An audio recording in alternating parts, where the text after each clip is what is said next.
সরল সোজা মনটা পাইয়া করলা পুতুল খেলা।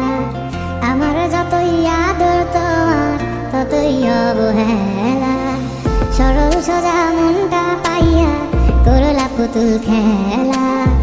আমার যতই আদর তোমার ততই অবহেলা। আমার চোখের কান্না কি তোমার এতই ভালো লাগে? সুখের দেখা পাইয়া ভুলা গেলা সবার আগে। অবহেলা ডাকাত বুকে ধরেছিলাম হাসি মুখে। দূরে দূরে থাকলেও তোমায় অনুভবে ছুঁই। আমার এমন ব্যাপার মানে জানে শুধুই খোদাই জানে। খোদার কাছে তোমার নামে আমি বিচার দিয়া যাই। এই বুকের জমি সে তো তত